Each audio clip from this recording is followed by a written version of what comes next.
Maybe it's been a while, maybe it's been forever. Either way, let's ask the sky for a favor. Let's lift off, quietly at first, and look for a country that seems designed to reset your sense of scale. We rise, the ground falling away, and there it is, a sweep of earth that wears snow and forest like old jewelry. Canada is not a single view, it's 1,000 rooms in one house, each with different light. Today we're going to walk through them together, one story, one skyline, one breath of cold air at a time. Before we race to the greatest hits, let's set our intention. This isn't a checklist trip, it's not a top 10 or a hurried flyover. Think of it as a letter you'll write to yourself later, the kind you fold carefully and tuck into a jacket pocket for hard days. The plan is simple. Start where the land is mighty, visit places where people built carefully around it, and end where water reminds us it has always been in charge. Ready?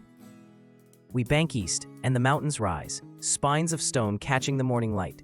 The Canadian Rockies look like they were laid out by a patient hand, blade by blade, ridge by ridge.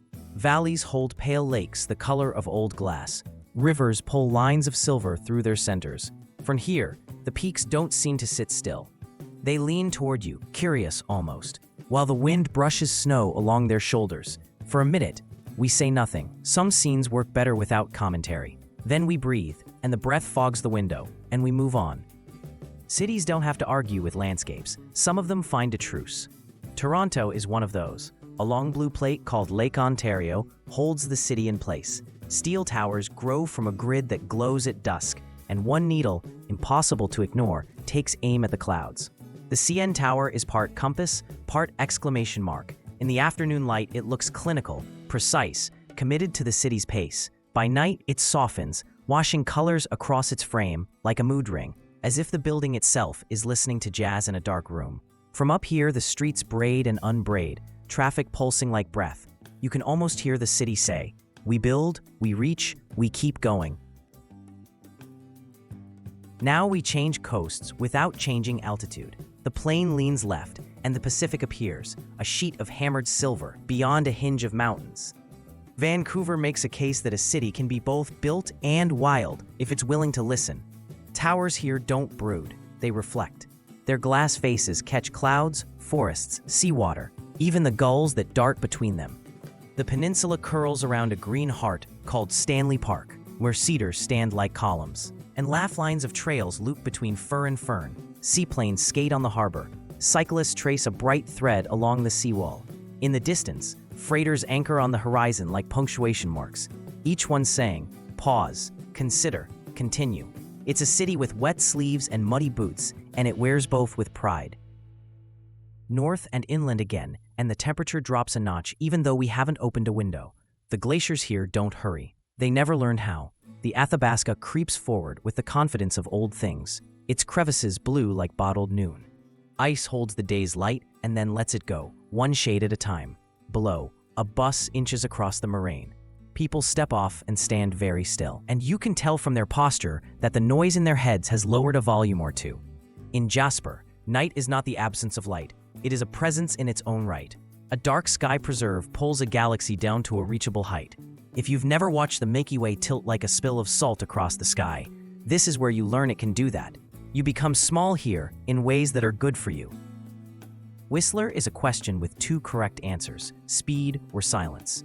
In winter, the ridgelines draw clean white arrows toward the valley floor. Chairlifts carve constellations in the dark. Headlamps drift like fireflies across runs with names that sound like dares. In summer, the mountain swaps its coat.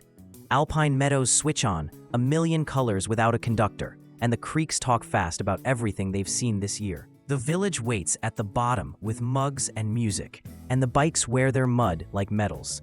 You learn something about your pulse here, that it can be steady while your legs shake, that adrenaline is just another way of saying you remembered how to play. We follow a river now, not because we have to, but because rivers know where they're going. The Ottawa cuts a clean seam between provinces, a living border whose ice holds skate marks like signatures when winter presses down.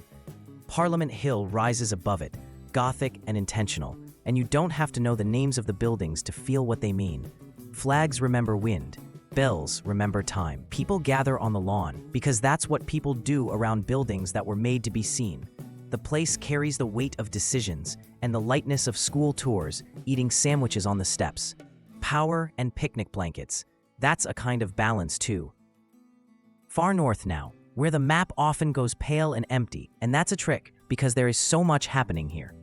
Churchill is where the land lets the sea in, and the ice negotiates the terms. Polar bears write slow tracks across snow you can only describe as patient.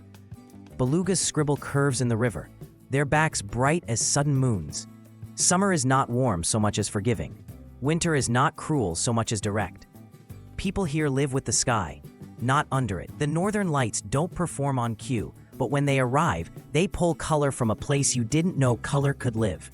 Green, purple, white, a quiet music that doesn't need to be loud to be heard. Head east until the continent narrows and the light feels older. Prince Edward Island is a lesson in restraint. Red cliffs crumble in neat, honest lines into the Gulf.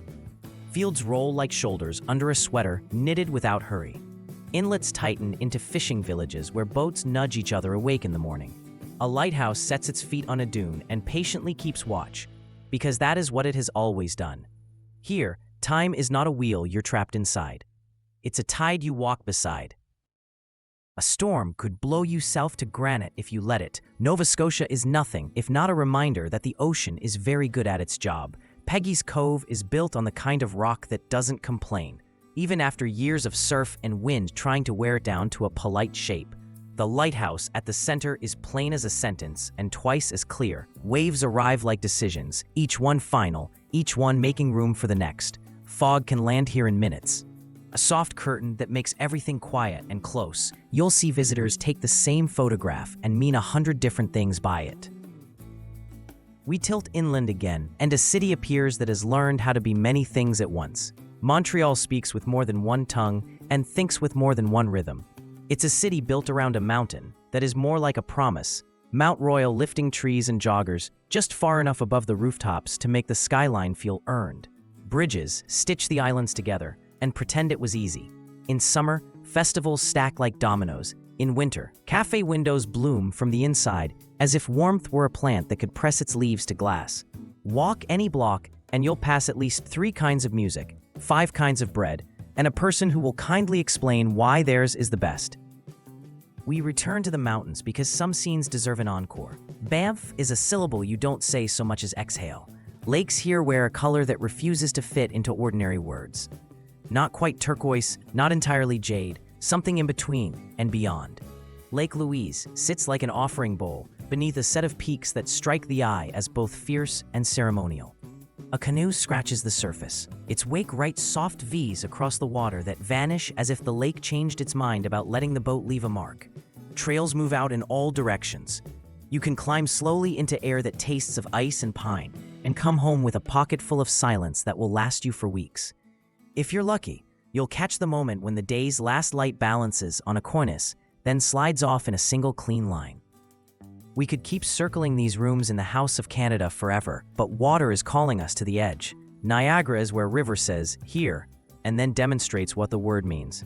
Horseshoe Falls arcs in a crescent too neat to be accidental. Mist rises in columns and advances across the islands like a careful army. Rainbows appear without asking permission from the forecast. You can stand on a walkway so close the roar replaces your thoughts. Or step back to watch the whole curve perform at once. A white curtain pulled tight by gravity and time. It's a spectacle, yes, but not a cheap one.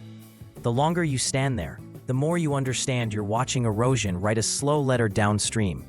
We are all reading it, every day, whether we know it or not.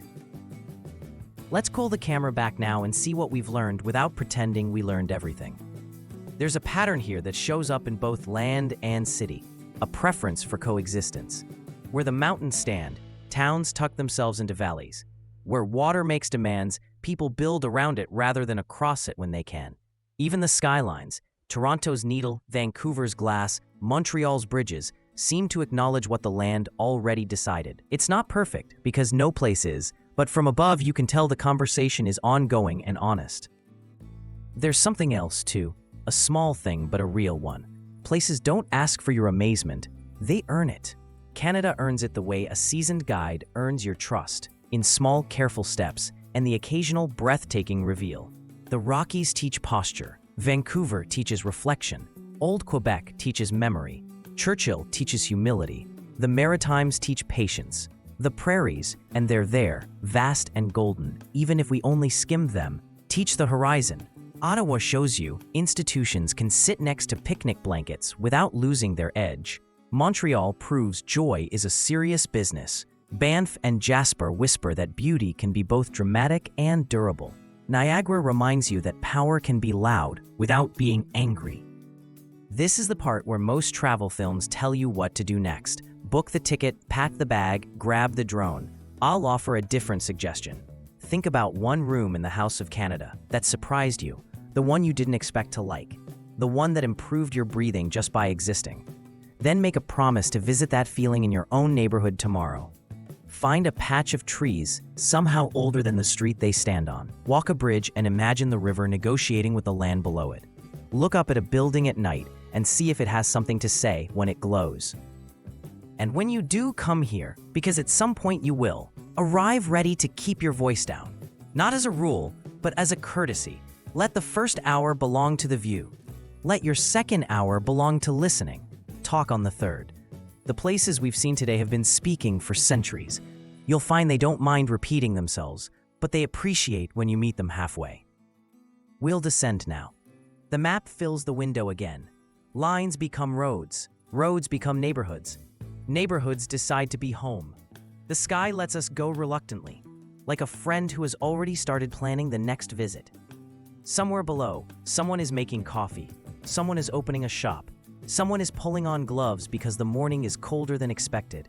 And someone else is turning their head toward rumbling water because the falls are loud today. This is what land and city do. They go on.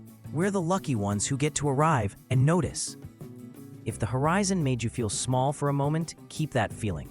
It's not about being less. It's about being right-sized in a world that loves to remind you how large it is and how lucky you are to witness any of it at all. We lifted off together to see a big country, and we ended up carrying home a few small, sturdy truths about time, about balance, about the way light chooses its angles. That's enough for one flight.